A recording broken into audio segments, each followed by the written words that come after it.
No one came to the birthday party for the CEO's paralyzed daughter until a young black boy said, "Can I join you?"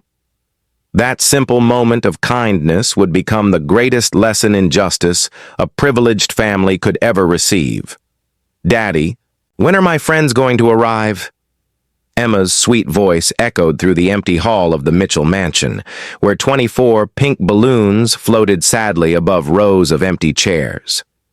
Robert Mitchell, CEO of the most profitable pharmaceutical empire on the East Coast, checked his Rolex watch for the 10th time that afternoon. 2 hours had passed since the scheduled start of Emma's 7th birthday party, and not a single child had shown up. The Princess Castle cake remained untouched. The gourmet cupcakes were still pristine. Even the professional clown hired for $1,000 sat fiddling impatiently with his cell phone. The cruel truth was unavoidable.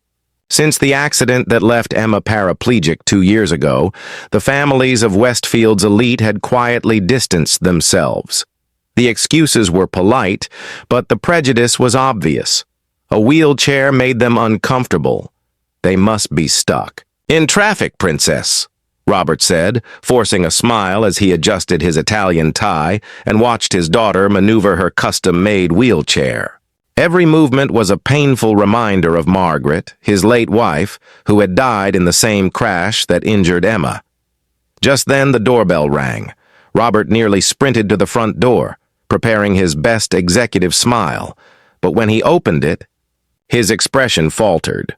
A black boy, about 8 years old, stood on the marble steps. He wore a faded Superman t-shirt with a few holes, patched jeans, and worn sneakers that contrasted starkly with the opulence of the mansion. "Hi, sir," the boy said politely, his eyes bright with genuine joy. "I heard there's a birthday party here. My name's Jamal. I live in the public housing down the street." He pointed toward the housing project barely visible through the wrought iron gates. Robert was momentarily speechless. Of all the privileged children in Westfield who had rejected Emma's invitation, it was a boy from the community's poorest corner who stood at his door asking to join. "I don't have an invitation," Jamal continued honestly. "But I promise I'll be on my best behavior. I just saw the balloons and thought maybe the birthday girl was feeling lonely." Before Robert could respond, Emma rolled up behind him, curiosity on her face.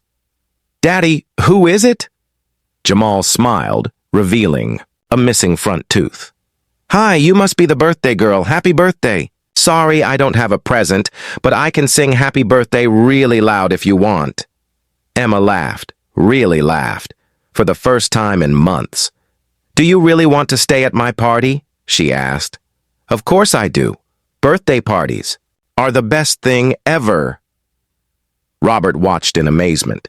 In 5 minutes, this unknown boy had done what therapists and lavish events had failed to achieve. He made Emma smile. But there was something else in Jamal's eyes, a quiet maturity that seemed unusual for his age. It was as if he understood the kind of loneliness Emma felt, as if he had already known rejection himself. If this story touched your heart, the narrator might say, subscribe to the channel to see how a simple act of kindness exposed deep wounds in an entire community, and how true justice can come wrapped in the most unexpected package. "Come in, Jamal," Robert said finally, opening the mansion door wide. Emma really needed a true friend. The afternoon that followed was nothing short of extraordinary. Jamal didn't just attend the party, he transformed it. He played with Emma as if her wheelchair was nothing more than part of the fun. He invented games where she was the hero, complimented every decoration as though it were magnificent, and treated the mansion's luxury like a wonderland. "Wow, that cake is huge!" Jamal exclaimed, eyes wide. "In my family, we celebrate with boxed cake, but this looks like something out of a movie." Emma giggled so hard she nearly spilled her soda. "Jamal, you're the funniest friend I've ever had," as the two played in the garden. Robert watched from the window, feeling an unfamiliar mixture of gratitude and guilt. How could an 8-year-old boy from public housing have more compassion and authenticity than the entire polished elite of Westfield. Then the phone rang. "Robert, this is Patricia Vanderbilt," said a cold, precise voice. Patricia was the mother of one of Emma's former friends, and the president of the most exclusive private schools board.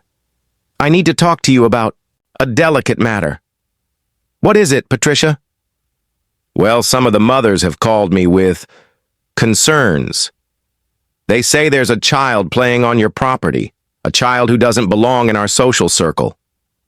Robert felt his blood boil. "Are you talking about Jamal?"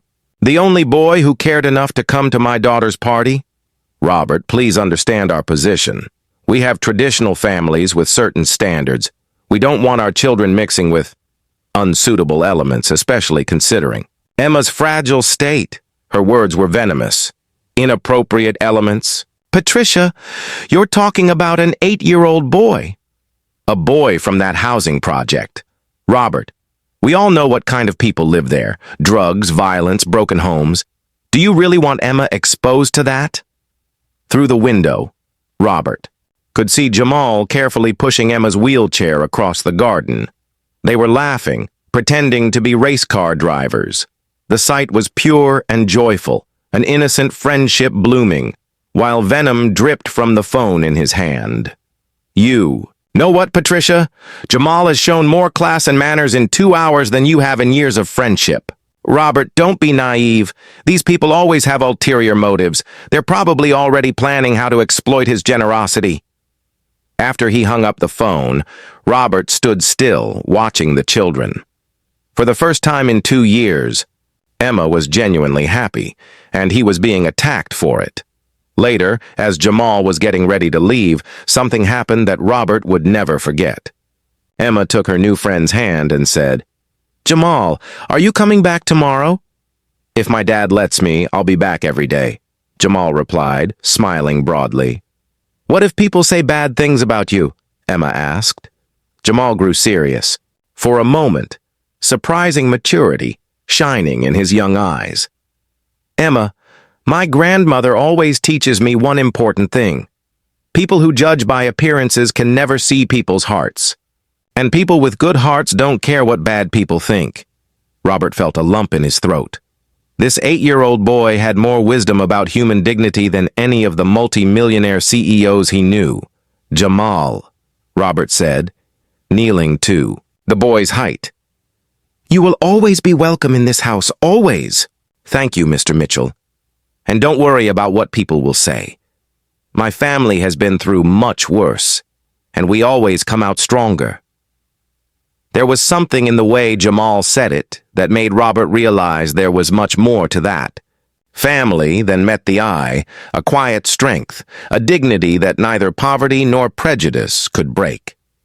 As he watched the boy walk back to the public housing complex, Robert had no idea that this seemingly innocent encounter was about to expose the deepest rot in Westfield, and that the real lesson in justice would come from where he least expected it. What those privileged people didn't know was that every word of contempt was being carefully observed by eyes that understood the true character of each one of them, and that some lessons in humility come wrapped in the most unexpected packages.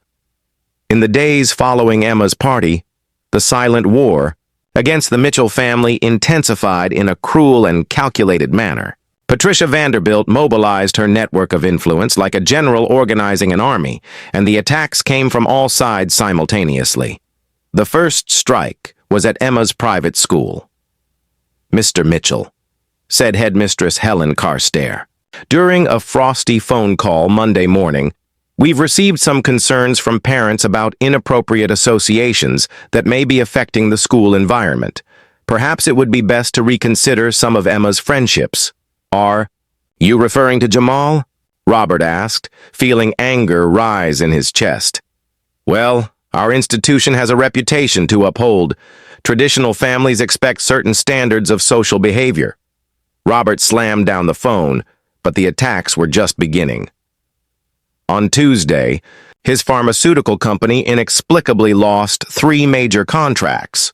Longtime clients cited strategic changes and new market directions. But Robert knew the Westfield business elite too well not to recognize a coordinated campaign. On Wednesday, the golf club, where he had been a member for 15 years, reviewed its membership policy and suggested that he might want to reevaluate his social priorities before renewing his membership. But it was on Thursday that the cruelest blow came. Emma came home from school with red, swollen eyes, her wheelchair moving slower than usual. "Daddy," she whispered. "The girls in my class said I can't sit with them at lunch anymore because I'm friends with a—" She hesitated. "A what, sweetheart?" They used a bad word I won't repeat. "And they said that if I keep being friends with Jamal, none of them will talk to me anymore." Robert felt something break inside his chest. They were attacking his 8-year-old daughter because of a pure and genuine friendship. It was time to act. On Friday, Robert did something that surprised even himself. Instead of heading to the office, he drove to the housing complex where Jamal lived. He needed to get to know the family that had stirred up so much hatred in people he thought he knew. The Rodriguez apartment was small but immaculately clean and organized. Jamal's grandmother, Doña Carmen, greeted him with a dignity that sharply contrasted the pettiness he had encountered all week. "Mr. Mitchell," she said in careful but clear English, "Jamal told me about the problems our friendship has caused your family. Perhaps it would be best if he didn't visit Emma anymore." "Absolutely not," Robert replied firmly. "I want to understand something, Doña Carmen. How do you deal with people who judge you by your appearance?" The 62-year-old woman smiled with a wisdom born of decades facing adversity. "Mr. Mitchell, my family came here from Mexico 30 years ago with nothing but hope and determination. Jamal was born here, but from an early age he learned that not everyone will see him for his character. We taught him that when people show us who they really are, we believe them. And when they try to make us feel small, we remember that our dignity does not depend on the approval of those who have no heart." Just then, Miguel Rodriguez, Jamal's father, arrived home from work. His hands were dirty with grease and paint, and his construction uniform showed long hours of hard physical labor. But when he greeted Robert, his posture showed unshakable pride. "Mr. Mitchell, I want you to know that our family is not looking for charity or special favors. We work hard for what we have, and we've taught Jamal to do the same." "Miguel," Robert said, extending his hand, "I want to propose something. My pharmaceutical company is expanding our social responsibility program. We need someone to oversee community projects, someone who truly understands the needs of the people." Miguel hesitated. "Mr. Mitchell, I didn't go to college. I'm just a construction worker." "You have something more valuable than a diploma," Robert said. "You have integrity. You know your community, and you've raised an extraordinary son." "The salary would be 4 times what you make in construction," Robert said. Doña Carmen interrupted, tears welling in her eyes. "Why are you doing this for us?" "Because you remind me of who I used to be, before I became part of a world that measures value by the money in the bank," Robert replied. But there was something else Robert hadn't revealed. Throughout that week of coordinated attacks, he had been secretly documenting every move, every phone call, every suspicious cancellation. As the CEO of a multi-million-dollar pharmaceutical company, Robert had resources and connections Patricia Vanderbilt couldn't even imagine. Dr. James Thompson, Patricia's personal lawyer and friend of decades, had been discreetly hired by Robert to investigate the real motives behind the campaign against his family. What they discovered was far worse than simple social prejudice. Robert had received a call the previous afternoon. "You need to see what we found," James said gravely. "Patricia Vanderbilt and at least 6 other families from Westfield's elite are involved in something much bigger than attacking your family." "What are you talking about, James?" Robert asked. "Systematic housing discrimination, manipulation of municipal contracts, and most importantly, a scheme to buy the land on which Jamal's family lives for a fraction of its market value." forcing the residents out through social and economic pressure, James explained. Robert felt the blood drain from his face. They want to kick those families out of their homes? Worse, James replied. They want to tear down the entire complex and build a luxury condominium. The project has already been approved by the city council, with signatures from everyone involved in the boycott against you. At that moment, sitting in the humble but dignified Rodriguez family living room, Robert understood that this had never been about Jamal or Emma. It was about power, greed, and the sadistic desire to eliminate anything that reminded the Westfield elite that there were people with genuine values in a world built on appearances. Miguel, Robert said calmly, will you take the job at my company? Yes, sir, Miguel replied. It would be an honor. Great, Robert said, a faint smile on his lips, because your first project will be very special. We're going to prove that some people make the fatal mistake of underestimating both the power of unity and the consequences of messing with the wrong family. What Patricia Vanderbilt and her allies didn't know was that every act of discrimination had been carefully documented by someone with enough resources to turn predators into prey, and that the real battle was just beginning. The Westfield. City Council meeting on Monday night should have been a mere formality. Patricia Vanderbilt and her allies had carefully orchestrated every detail for months, ensuring that the vote to demolish the housing complex and approve the luxury condominium would be virtually unanimous. Item 15 on the agenda, announced Mayor Henderson, sounding bored. Final approval for the Westfield Gardens project, replacing the current housing complex with high-end residences. Patricia adjusted her Chanel blazer and smiled confidently from the front row, surrounded by her allies from the local elite. Next to her, developer Charles Morrison reviewed the contracts that would yield millions in profits for everyone involved. It was the ultimate victory, not just against Robert Mitchell, but against any notion that undesirable people belonged in her exclusive neighborhood. That's when the auditorium doors opened. Robert Mitchell entered, accompanied by Miguel, Rodriguez, Dr. James Thompson, and, more surprisingly, 3 investigative journalists and a representative from the Federal Housing Department. Patricia felt a chill in her stomach, though she kept her composure. These were just the desperate attempts of a defeated man, she thought. Mr. Mitchell, Mayor Henderson said nervously, this meeting is almost over. Actually, Robert interrupted calmly, I would like to present some relevant information about the Westfield Gardens project, information the council should know before voting. Dr. Thompson approached the podium carrying a thick folder. Council members, he began, I represent not only Mr. Mitchell but also 68 families residing in a housing complex who were being illegally coerced into abandoning their homes. Patricia's heart raced. That's ridiculous. All families were properly notified in accordance with the law, she said sharply. Ms. Vanderbilt? Thompson continued with an icy smile. You might want to reconsider that statement. He activated a projector and the first evidence appeared on the screen, an audio recording. Patricia's voice echoed through the auditorium. We need to make these people's lives so uncomfortable that they have no choice but to accept our ridiculous offer. Cut off services, increase fines, do whatever it takes. Patricia's blood turned to ice. How had they gotten that recording? That's illegal. Recording without consent, she shouted, losing her composure. Actually, said the federal agent present, you have been under investigation for 3 months for violations of the Federal Fair Housing Act. This recording was obtained legally through an investigation authorized by a court order. The second slide appeared. Emails between Patricia, Charles Morrison, and city council members discussing how to speed up the removal of undesirables and ensure that the new project maintained the ethical standards of the community. Charles. Morrison tried to stand discreetly, but 2 federal agents blocked his path.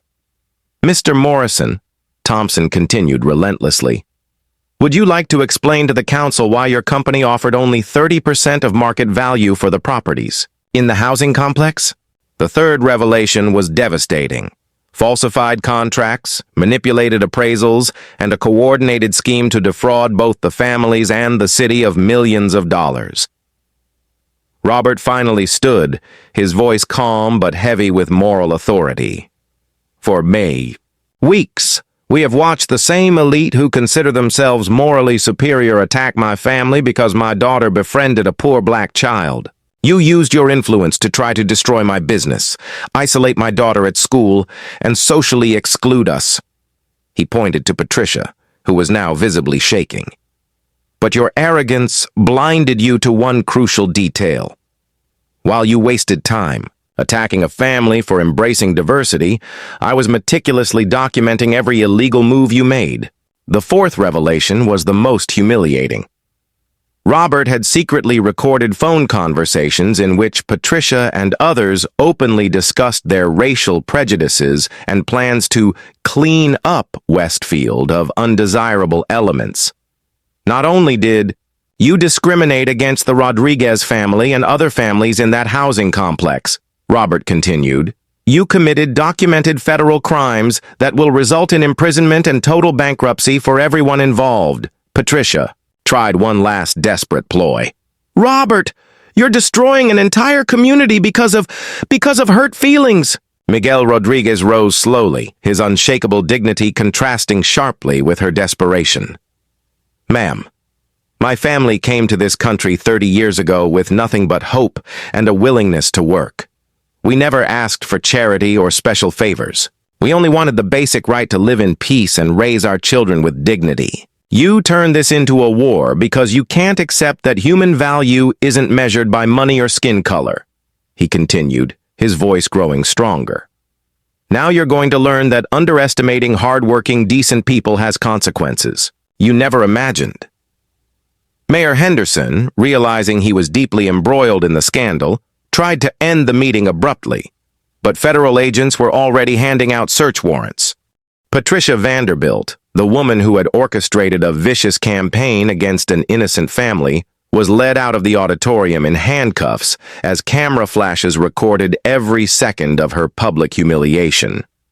As the handcuffs closed around the wrists of those who once thought they were above the law, one question echoed in the air. Could true justice really heal such deep wounds? Or must some lessons about humanity be learned in the most painful way possible? 6 months after the scandal that rocked Westfield, the transformation was visible on every corner of the city. Robert Mitchell sat in his redesigned office, decorated with drawings by children who had benefited from his pharmaceutical company's social programs. Emma rolled in, pushing her wheelchair with renewed energy. "Dad, look!" she exclaimed, showing him a photo on her tablet. Jamal won first place at the school science fair. His project on preventive medicine in the community was chosen to represent the city at the state fair. Robert smiled, remembering how just a few months ago, that same boy had been treated like a threat by the local elite. Now Jamal attended the same private school as Emma on a full scholarship sponsored by Mitchell Pharmaceuticals. He had become one of the school's academic stars. Emma's life had been completely transformed. Far from the false friends who had abandoned her because of prejudice, she had found a genuine circle of children who valued her for her personality and humor. Her physical disability had become just a minor detail amid true friendships built on mutual respect and sincere affection. "You know what else, Dad?" Emma continued excitedly. "The teacher said our presentation on diversity and inclusion was so good that other schools want to invite us to teach about true friendship." The phone rang, and Robert answered with a smile still on his face. It was Miguel Rodriguez, now Director of Social Responsibility at Mitchell Pharmaceuticals, calling from one of the community clinics they had launched the previous semester. "Robert, you need to see the numbers from the Latino Neighborhood Clinic," Miguel said, his voice heavy with pride. "We served over 1,200 families this month, and the free medication program has helped over 3,000 children. Donna Carmen is here with me, and she wants to thank you personally." Donna Carmen's frail but determined voice echoed through the phone. "Mr. Mitchell, my family came to this country with only hope and faith. We never imagined we would find someone who would turn our hope into real opportunity. My grandson is studying preventive medicine because you showed us that dreams can come true when they meet generous hearts." Robert felt his eyes well up. The pharmaceutical company he had inherited and expanded for decades had finally found its true purpose. Profits had not only been maintained, but had grown exponentially when they shifted focus from exorbitant margins for a select few to accessibility for many. Meanwhile, across town, Patricia Vanderbilt faced a drastically different reality. Sitting in a modest apartment, a brutal fall from her former $2 million mansion, she pored over piles of legal documents that sealed her financial and social ruin. Federal investigations had uncovered not only the real estate scheme, but a web of corruption stretching back decades. Patricia had lost everything: her home, her investments, her social standing, and most painfully, her family's respect. Her adult children had completely cut her off, ashamed by the public exposure of her crimes. Charles Morrison, the developer, behind the scheme, was serving an 8-year federal prison sentence. His company had gone bankrupt, and the properties he had planned to steal were transformed into a model community center, providing education, healthcare, and job opportunities for the entire region. Mayor Henderson had resigned in disgrace and been replaced by Maria Gonzalez, the first Latina mayor in Westfield's history, elected on a platform of inclusion and social justice. Her first act was to appoint Miguel Rodriguez as special advisor for community development. The private school where Emma studied had also undergone a complete overhaul. Former principal Helen Carstairs was fired for discrimination and replaced by Dr. James Patterson, a black educator with a PhD in inclusive education. The scholarship program was expanded, and the institution became a national model for diverse and inclusive education. But perhaps the most significant transformation took place in the heart of the Westfield community. Families that had previously isolated themselves in their bubbles of privilege began to actively participate in community programs. Children from different socioeconomic and ethnic backgrounds played together in parks. Parents from diverse cultures collaborated on school projects, and the town developed a genuinely multicultural identity. Robert implemented a revolutionary program at his company. For every high-margin drug sold to patients with premium health, insurance and identical drug would be provided free of charge to low-income families. The model became so successful that other pharmaceutical companies began to emulate it, creating a wave of change throughout the industry. The community clinic founded on the former site Patricia had tried to steal became a regional medical referral center. Doña Carmen, despite her advanced age, volunteered 3 times a week, teaching other immigrant families about preventive health care and basic citizenship rights. Jamal and Emma had become local symbols of genuine friendship transcending social barriers. They were invited to speak at conferences on inclusion, appeared on local television shows, and their stories inspired educational changes in dozens of schools across the region. "Daddy," Emma said one afternoon as she and Jamal were finishing a school project on social justice, "do you remember when I was sad because no one came to my party?" "Of course I do, sweetheart. Now I understand that it was the best thing that could have happened. If those fake kids had come, I would never have met Jamal and his wonderful family. Sometimes bad things happen to make room for much better things." Jamal nodded wisely, his maturity impressive for someone so young. "My grandmother always says that when people show you who they really are, believe them the first time. Those people showed that they were prejudiced and mean. You showed that you are generous and fair. Now everyone can see the difference." Robert watched the two friends and realized that they had understood something many adults take decades to learn. A person's value is not measured by their bank account, the color of their skin, or their address, but by the content of their character and the way they treat others. Mitchell Pharmaceuticals had become the most respected company in its industry, not only because of its record profits, but because it had proven that ethical business and social responsibility not only coexist, but reinforce each other. Robert received weekly invitations to speak at universities and business conferences about transforming organizations through genuine values. Patricia Vanderbilt, on the other hand, had become a symbol of everything wrong with the privileged elite. Occasionally, Robert would see her at the grocery store in the neighborhood where she now lived, carefully avoiding eye contact. Her fall had been so complete and public that it became a case study in business schools about the consequences of leadership based on prejudice and corruption. One afternoon, exactly 1 year after the scandal, Robert was reading to Emma and Jamal in the mansion's garden when he received an unexpected call. "Mr. Mitchell, this is Patricia Vanderbilt." Robert hesitated, but decided to answer. "What can I do for you, Patricia?" I would like to apologize for the terrible things I did," said, "and thought about your family and the Rodriguez family. I lost everything, and deservedly so. But I finally understand how wrong I was.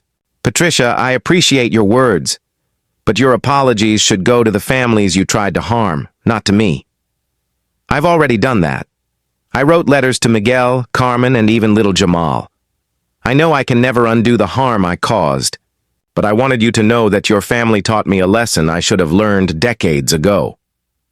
"What lesson?" "That true wealth has absolutely nothing to do with money." After hanging up, Robert reflected on how justice had taken such a complete and satisfying form. Patricia had not only lost her status and fortune, but she had also been forced to confront the terrible person she had become, and perhaps for the first time in her life, showed genuine remorse. The story of Robert Mitchell and Jamal Rodriguez proved that when you plant seeds of kindness and justice, even in seemingly barren soil, the garden that grows can transform entire communities. Sometimes the best revenge against prejudice is not to destroy those who hurt you, but to build a world where that prejudice can no longer flourish. If this story touched your heart and strengthened your faith in human kindness, subscribe to the channel for more stories that prove true justice always finds its way to those who have the courage to plant.